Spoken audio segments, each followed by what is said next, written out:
Ça fait un bail qu'on entend Sykes-Picot par-ci, Sykes-Picot par-là, mais on n'y comprend rien. On va essayer de faire simple. Revenons 100 ans en arrière. Fin 19e, début 20e, l'Empire ottoman, qui est déjà tout queuse, menace de s'effondrer. Les Britanniques et les Français gardent un œil sur la région et veulent évidemment mettre la main dessus. C'est aussi une histoire de pétrole, pas fou les mecs. Quand 14-18 éclate, l'Empire ottoman devient pote avec les Allemands. Pendant ce temps, les Britanniques et les Français se font aider par les chefs arabes pour battre les Turcs contre la promesse d'un grand royaume.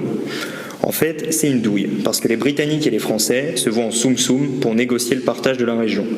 En 1916, ils demandent à deux mecs de se mettre d'accord, Asquith des diplomates, Sykes pour les British et Picot pour les Français. Et comme ça, normal, ils se partagent la région sans tenir compte des populations, des cultures ou des différentes tribus. Le nord pour la France et le sud pour les Anglais.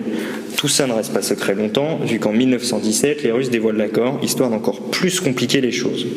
Du coup, quand ils voient qu'on leur fait à l'envers, les Arabes sont en colère.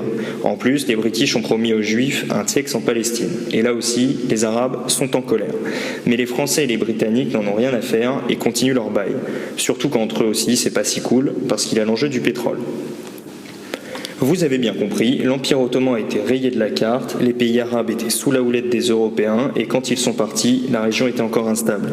Toujours des histoires de pétrole et de Tiex. Depuis quelques années, les Occidentaux ont foutu le sbeul dans cette région, et l'État islamique en a profité pour placer son QG, avec l'idée de reformer l'ancien califat islamique. 100 ans après l'accord Sykes-Picot, les djihadistes rasent la frontière, lourd symbole donc.